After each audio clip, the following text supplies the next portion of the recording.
Phantom of the Opera. Even before opening night, the Canadian production made live theater history by smashing the world record for advance ticket sales.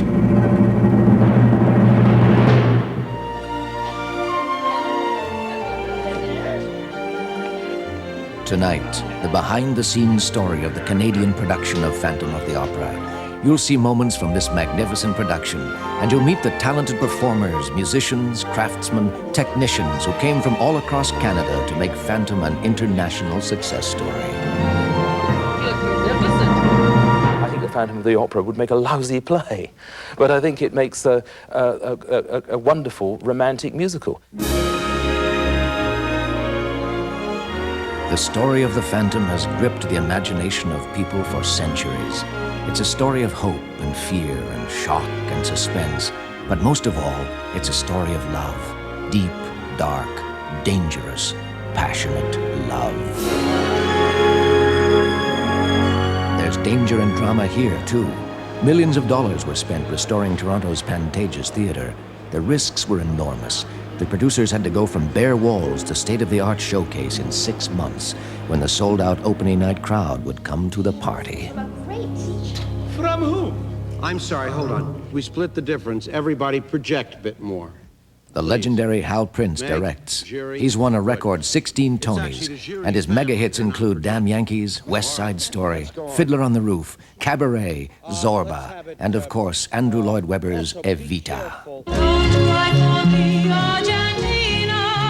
You were supposed to have been immortal. Welcome. Hal's staging just comes naturally. I mean, it just builds on the material. As he reads the material, he knows where he wants people to go and what he wants them to do. Because you want to know what you're gonna get in me. There are some directors that you say were absolutely right for a certain piece, and Hal was spectacularly right for Phantom. Lot 664, slight pause, next energy.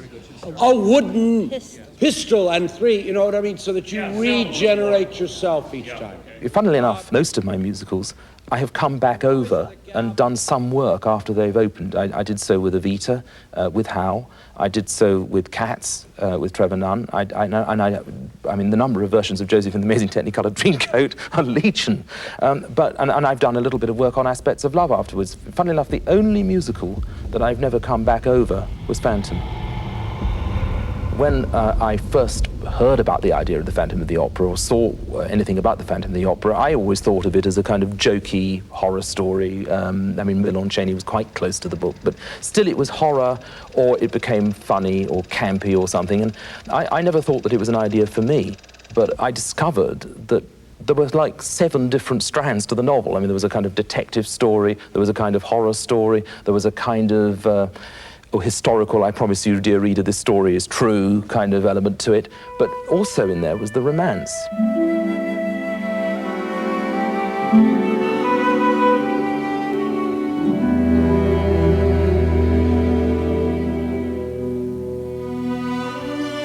The genesis of Andrew Lloyd Webber saying, I want to do a musical of Phantom of the Opera, how do you feel about it? I said, Andrew, there's a romantic musical. And there hasn't been one forever. And he gave me some tapes to hear. With 6 months to go before opening night, Hal Prince meets with the stars of the show in his New York office. Music of the Night, those two. Colm Wilkinson And I said, the is last the time Phantom I of the felt Opera. anything like that was, would you believe it, on the opening night of South Pacific. We're talking Toronto-born Rebecca Kane returns home to Canada to play the equally complex romantic lead. With the Rogerses. And somewhere in the middle of the first act, Pinza sang Some Enchanted Evening. Yeah. And I thought, this is the most romantic a theater has ever been in my memory. It's Andrew's favorite moment. It's Andrew's favorite score. So we both looked at each other, said that, and went to work on Phantom of the Opera.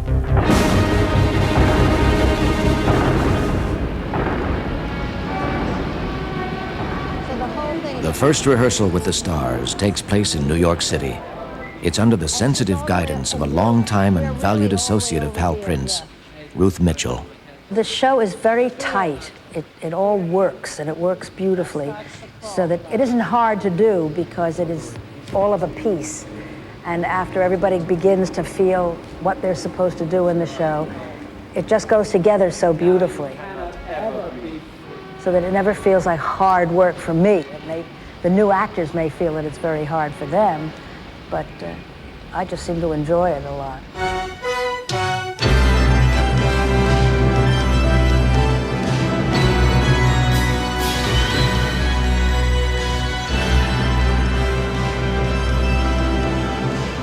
The ultimate goal here was to restore the Pantages faithfully to its former opulence, a large challenge. Much expense would be involved in the restoration of this historic building. The original Pantages was built in 1920, designed by the world-renowned theater architect Thomas Lamb. Its restoration, begun in 1988, resulted from the vision of one man, Garth Drabinsky. This theater reeked of grandeur and elegance, which was the way theaters were designed, the environmental palaces of the 1910s and 1920s. They cared tremendously about bringing the audience into an atmosphere, an environment that was fanciful and very, very magical, in fact.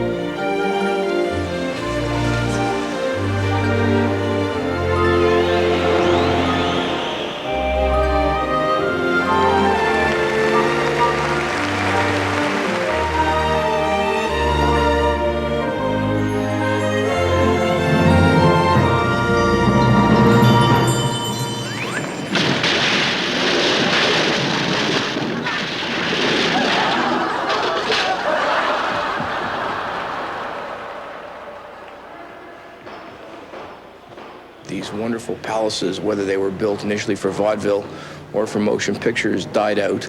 Most of them were boarded up or finally demolished throughout North America, and a few events in various municipalities allowed certain of these theaters to be saved, and we were fortunate enough to be involved with this one. Incredible care has been taken with each detail. Over 800 plaster casts were remolded. 1,500 paint samples were analyzed. New artwork was commissioned. Original murals were restored. And with an all but impossible deadline to meet, this required around-the-clock work on the part of countless artisans and craftsmen.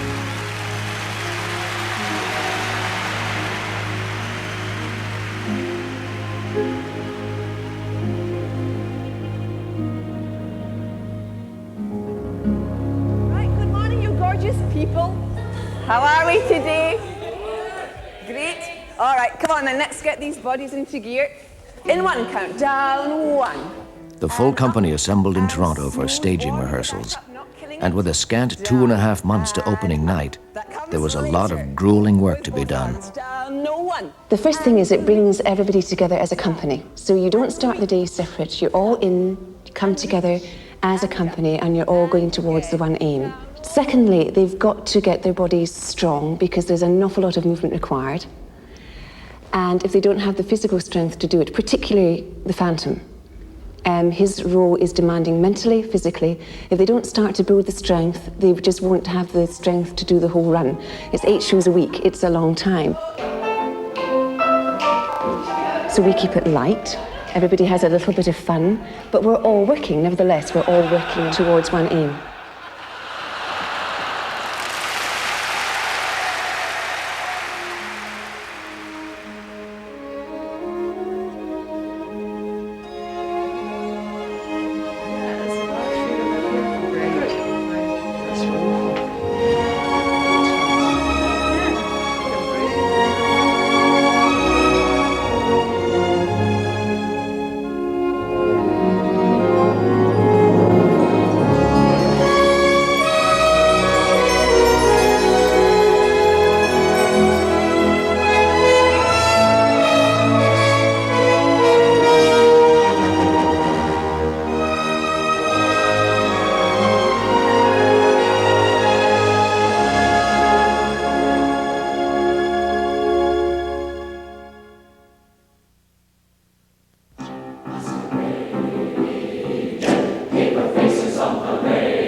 here's doing hide your face, so, hide your face, so. Okay, let's sing it once beautifully, gorgeously, with talent, okay? Dione, bum, bum, bum, bum, bum, bum, bum, bum, bum.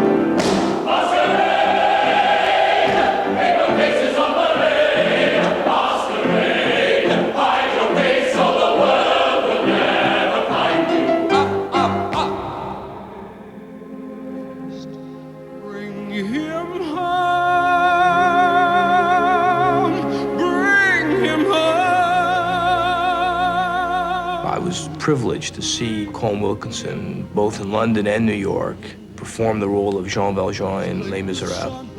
And from that moment, I knew that I was again experiencing a particularly unique talent in terms of the musical stage. For you will bend and tell me. There's a story early on in the rehearsals for Les Mis when Colm was just sitting quietly in a break singing away, and the director turned to the stage manager and said, you know, I know this play was about God. I didn't know he was going to be in it. Let your soul take you where you long to be.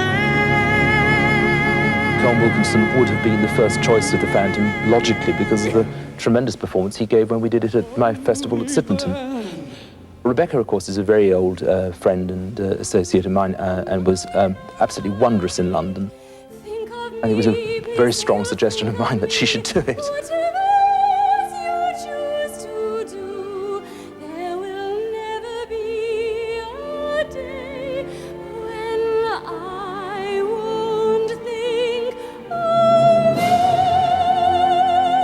Please don't change it. It's perfection. All right. Can't do better than perfection. Be sure to hold yes. me out.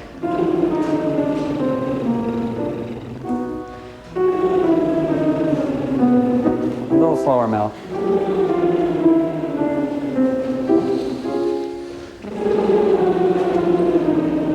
Good. Panting. Don't ask. Just don't ask, okay? G sharp above middle C and B. We do a half-an-hour physical warm-up, and then we do the vocal warm-up to gently wake up their voices. You get them in a room together, and you want them to feel comfortable with each other. You want the barriers to be broken down, so as actors, they relate to each other. So in the process of putting them in the circle the way I do, you know, they watch each other and they begin to listen to each other. They stop thinking about my part, my acting, my voice. And they think about our show and our performance. Pick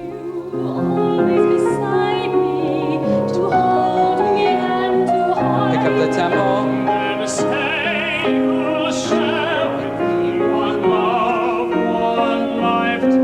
Not too much.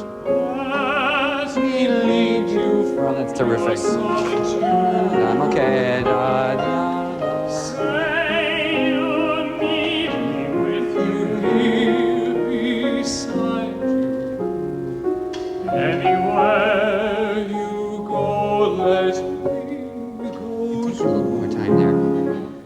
Thank you, Melody. Now split the difference, that's too much. Okay. Let me go to yes, yeah, just I'll give you a moment up there. So this is the one I ask of you.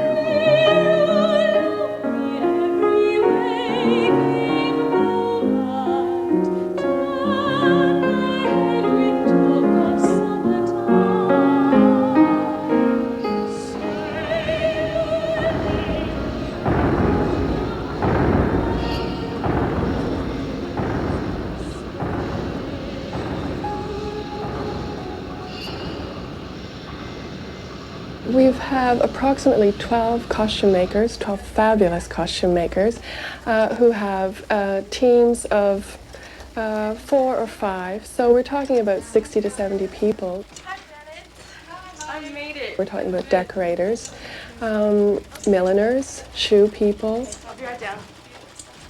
Every costume for the Toronto production of Phantom was created from scratch. The first square inch of material had to be bought, and that meant shopping trips across Canada, the US, Europe, and even India to obtain the best materials possible. That same quality is found in the beads and sequins and other embellishments of the rich and colorful costumes. wonderful for me. But they're exciting costumes, and I think that people are very happy working on these costumes because from beginning to end, this whole production has just been, it's been positive and one that's really fun, really fun. I didn't know any of that stuff.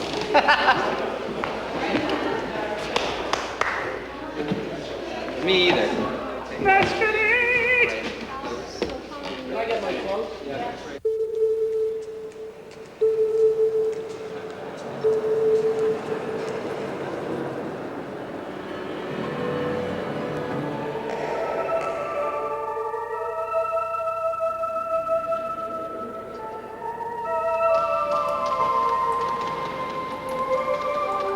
By the time we find the Phantom, he's a kind of shadow in the Paris Opera House, writing music.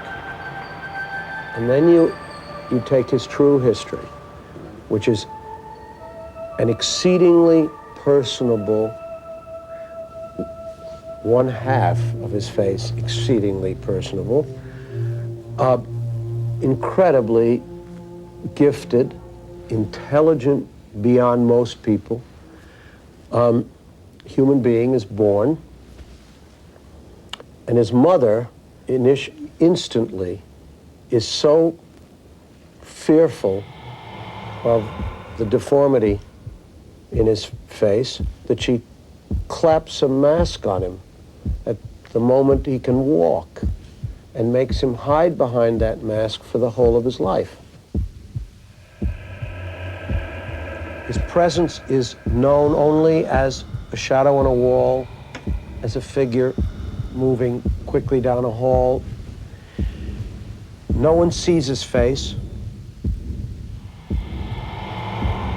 The creator of the dreadful, terrifying, monstrous Phantom of the Opera was a stocky, broad-smiling, middle-aged man, so extraordinarily fat that one friend said he looked as if he'd swallowed a globe. Paris, turn of the century. What a robust, depressing time. 1,500 underpaid workers. Took 14 years to build the magnificent opera house. Dressing rooms for more than 500 artists. 9,000 gas lights connected by 10 miles of pipe. The largest opera house in the world. And 5 stories below all this, a dungeon lake where lives the opera ghost. Why did this brilliant, eccentric man write this? Was it his need for love? Was the Phantom his alter ego? And when he had finished the novel, he announced it by picking up the pistol he kept on his desk and firing a shot in the air.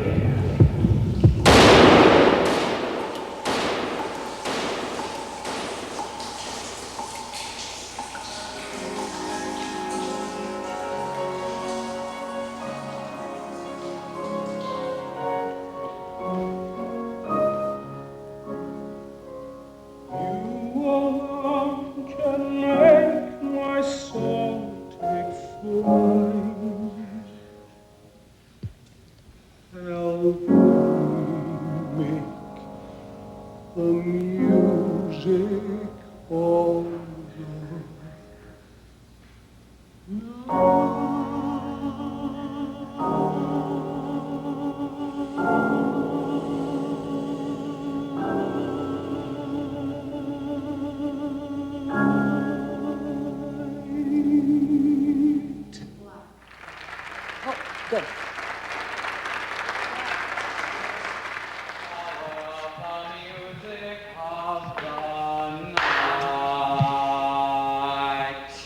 You're doing it earlier. No. That's what happened. But you, Hal wants. For all those involved in the production, the pressure mounts. The music of the night. The music for me has always been the key.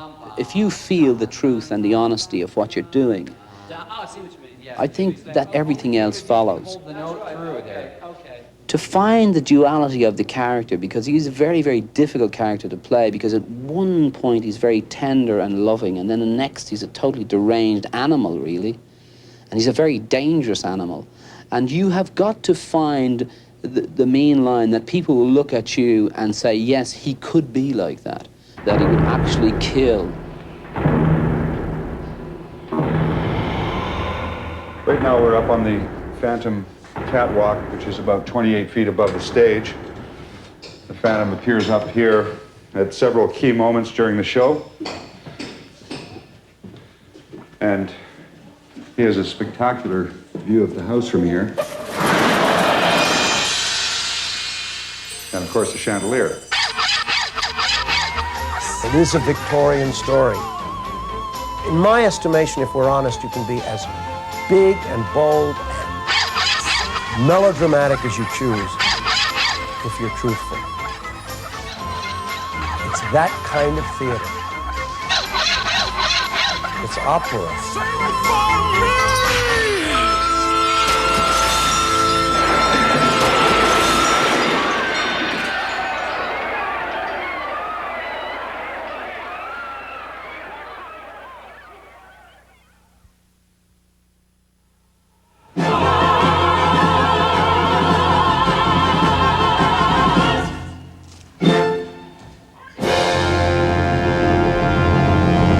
We're in the trap room of the Pantages Theater. This was excavated as part of the restoration of the theater.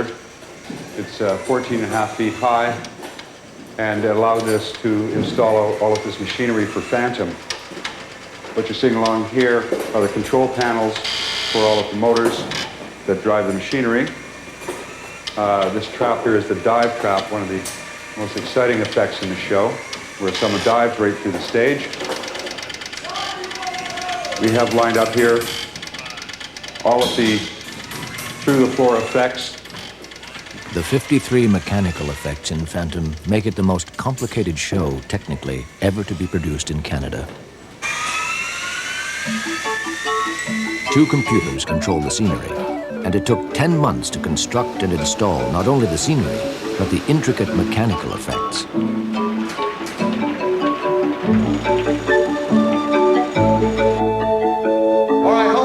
Please. Now, what is the cue to bring this elephant out? Because it's too late. Yeah. That was fine until the end, and then you threw in the towel. The end You hear the elephant music? Yes. Well, that's when I should start to see the elephant. Right. Massive set pieces and drapes are hung high above the stage, over the performers' heads. There are 61 fly sets here, and Phantom uses most of these sets. The entire roof area over the stage of the Pantages had to be raised to accommodate the demands of the production. The flyman is trimming some of the sets right now. You can see them going by. So far, we've used something like 20,000 pounds of counterweight to run this show. Many heavy decorative draperies, cut from over 30,000 square feet of fabric, were necessary to achieve the atmosphere of the show's Victorian setting.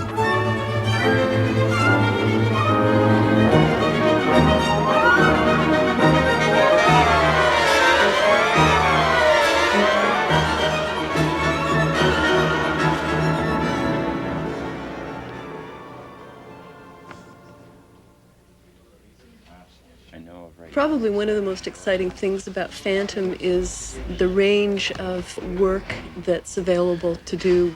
It's inevitably going to be a different painting technique just because it's done by a different artist. We have people painting fabric and dyeing fabric, all kinds of work in fiberglass. We have people sculpting. One of the nice things about working on this show is that although the instructions for the props are very specific, we have the opportunity to put some of our own creativity and ideas into each piece.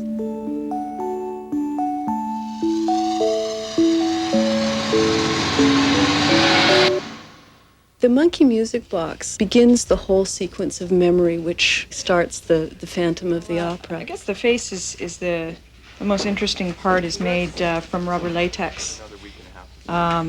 Placed in a mold. I had to build him out of plasticine first and then put him in a plaster mold and then painted layers and layers of rubber latex. And you can see he's kind of flexible. The chandelier has, it's based on a chandelier in the real Paris Opera. We started with something like 100,000 beads, and the work on it goes on and on and on.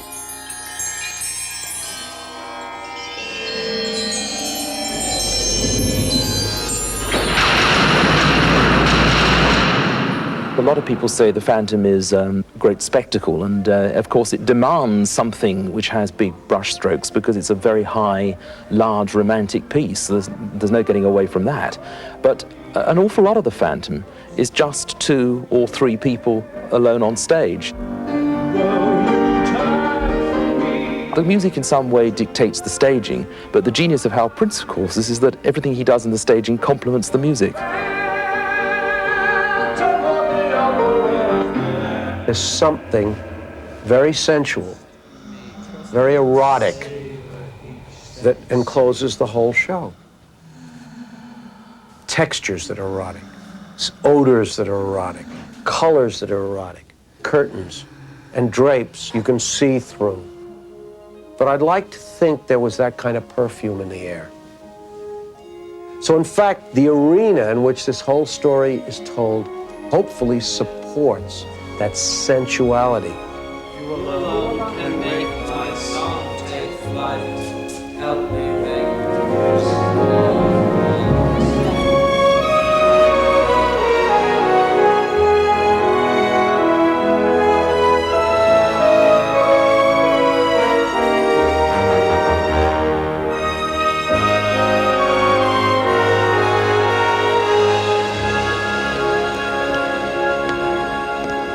The story of Beauty and the Beast has always fascinated us. A man, isolated because of his deformity, is attracted to a beautiful young woman who rejects him in fear. It's a powerful and timeless theme. If you analyze the Phantom of the Opera, it all doesn't add up. But as Alan J. Lerner said to me before he tragically died, who was going to work with me on the lyrics, he said, "Listen, dear boy, it works. Don't question this. It's one of those stories that does work."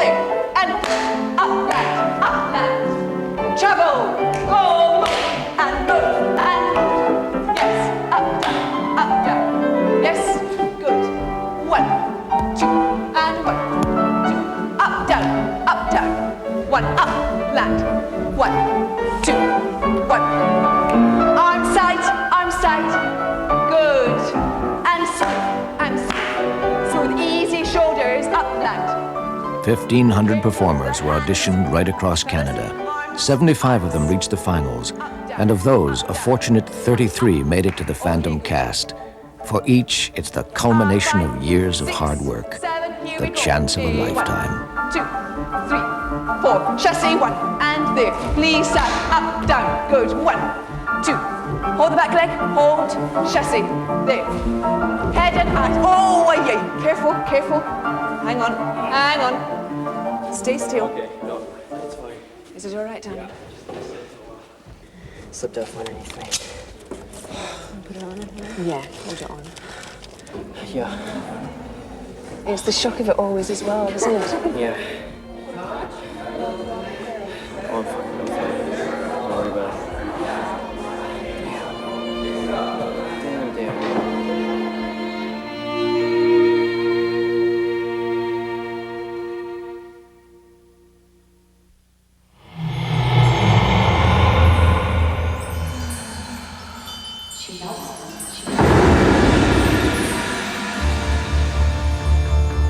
The Phantom is a lost soul, a desperate man. It is only through his music he can express his loneliness, his love for Christine. And this is why he teaches her to sing. In sleep he sang to me, in dreams he came. That voice which which calls to me and speaks my name. And do I dream again? For now I find the phantom of the opera is there inside my mind.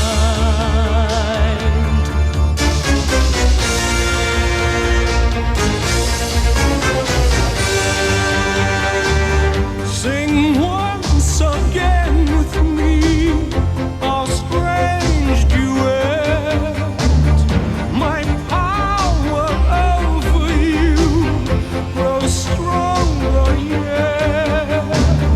And though you turn from me to glance behind,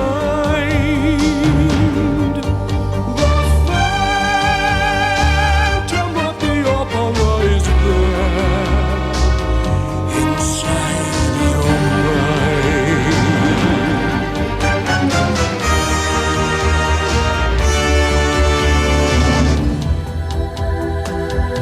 Those who have seen your face draw back in fear.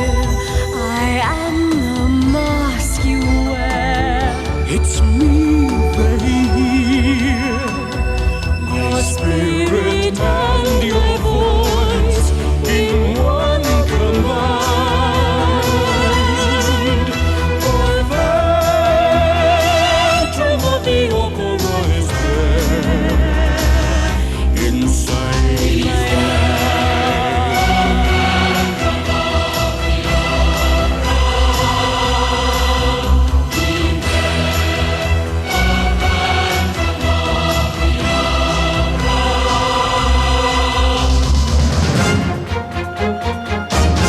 In all your fantasies, you always knew that man and mystery Were both in you.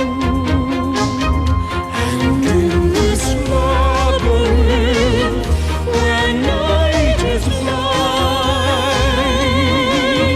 the phantom of the opera is there inside my mind. Sing, my angel of music. He's there, the phantom of the opera. Sing for me. Sing. Sing, my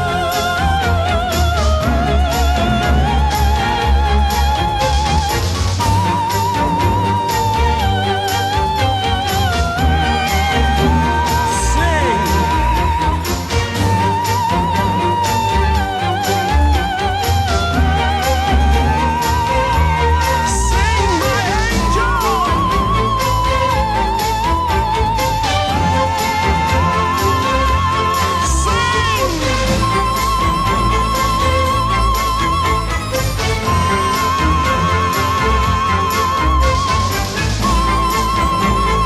Sing for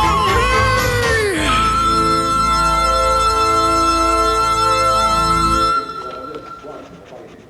Phantom, I mean, is a unique piece, and really that we're using a state-of-the-art technology to reproduce the 1870s, the lighting of the 1870s, which is a bit of a paradox anyway. The lighting in 1870s in the Paris Opera House was very flat, very muddy, and very dim. And in fact, if you reproduced it on a stage today, people would sort of walk out in disgust as, well, why can't I see anything? And in those days, you used gaslight. So to reproduce that effect in the 90s was quite tricky. So we had to reproduce electronic candles that look real, that are safe to use, and things like that. And then on top of that, we put on effects that make the lights shimmer and wobble to enhance the sort of gas feel of that century of lighting. I think in this design that it's pretty sensual and erotic in the fact that we let the audience sort of fill in the black holes with their own images. And what you don't see is as exciting as what you do see. So we fill in a little bit of the scenery and let it fade away into darkness, and you think, is the phantom watching, or is he there, or is he there?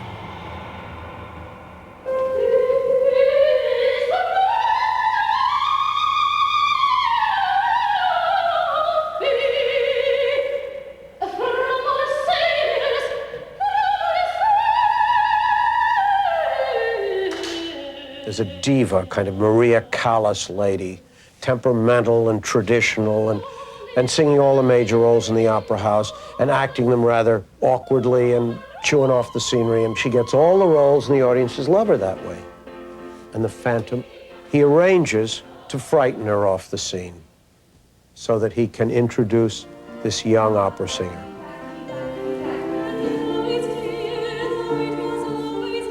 So she saves the day at the opera house, and the audience loves her, and it works. And he's triumphant. And he takes her below the opera house, to where, in fact, he lives and writes his music and has created this drama.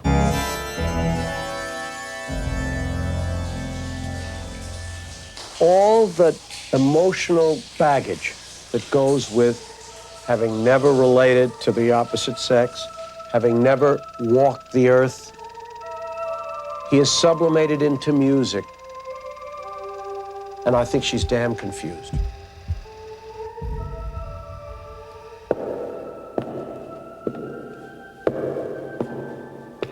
But the truth is, she'll never, ever feel that way about a man as she does about the Phantom.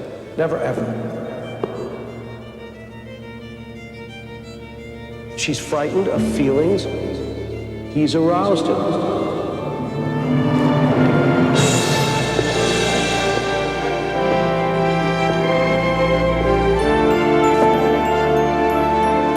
She loves him.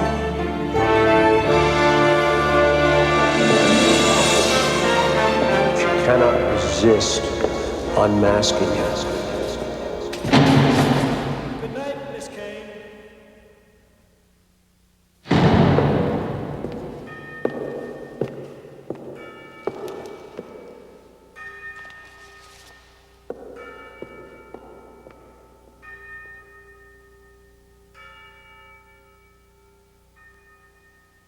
Stand by for full rehearsal.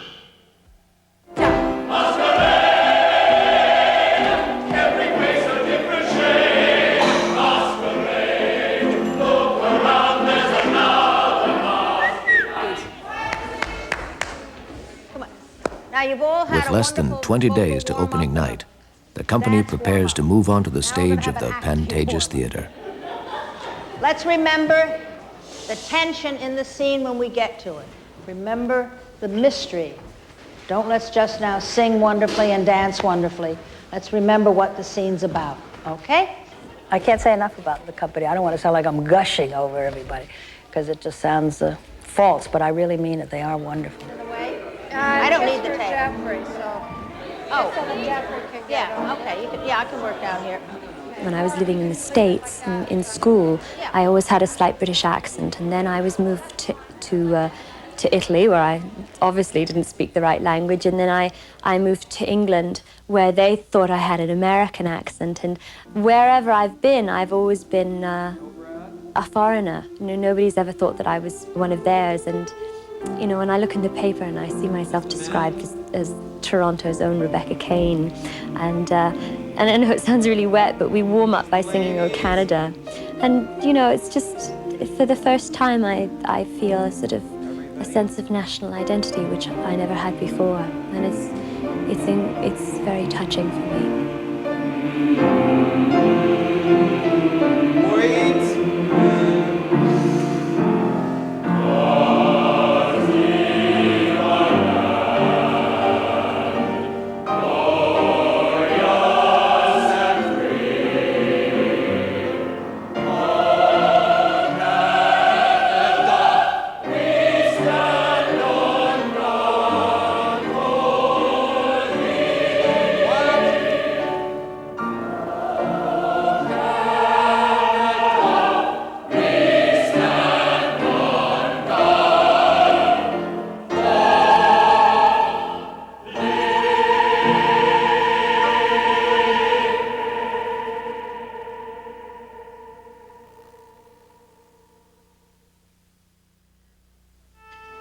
It's right down the side there. It's the 5th metatarsal.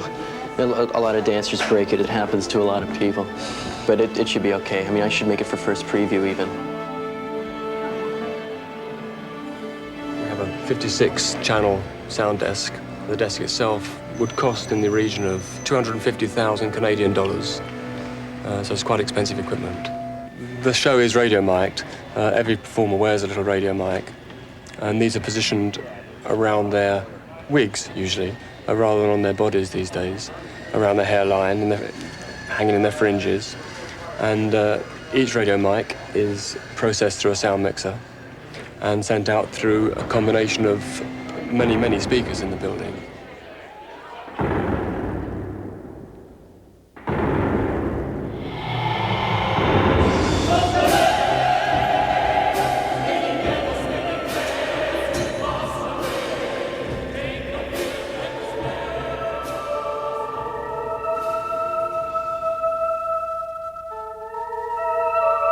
I thought, I'm not going to be happy with a mask halfway across a man's face. I thought, even more importantly, how wonderful it would be if we split him right down, because that's a metaphor. Because that's really two sides of the human personality.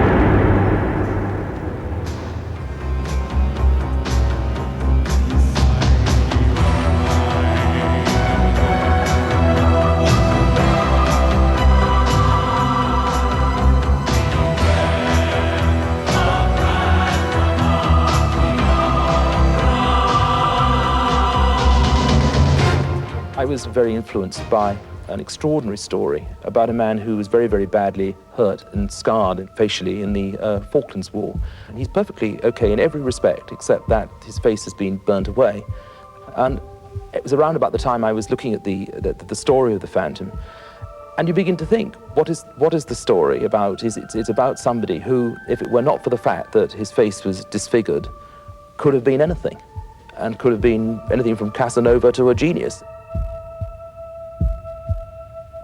He's actually born deformed, and there's a beautiful part in the musical where he talks to Christine down in the lair when she's actually taken off the mask and the whole bit, and he's really exposed for the first time, and he says that the first thing his mother's fear and loathing, a mask, my first unfeeling scrap of clothing. So that's the first thing he felt as a child, was a piece of cloth covering his face. Now that has to affect a person's mind. But in the end, he's left alone on the stage with his music again, and she has gone. And he's just, and that's for me is one of the most, emotional parts of the musical, when he's left alone. Say you want me with you here beside you. Anywhere you go, let me go too. Christine, that's all I ask of you.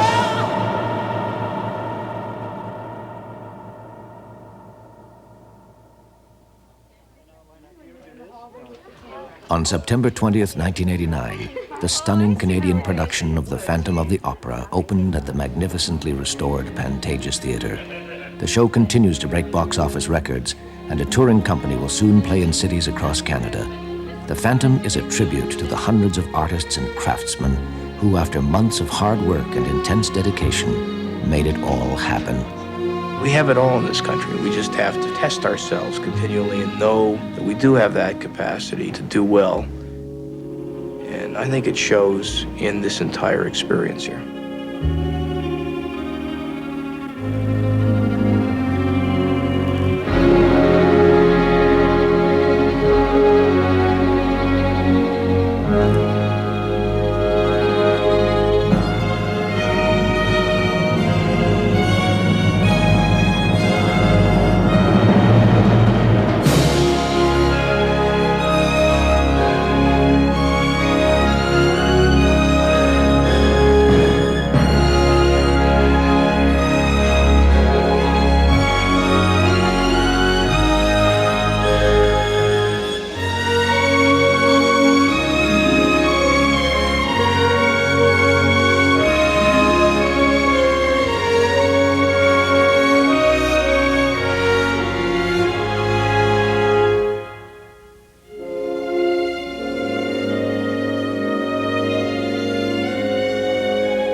There you go.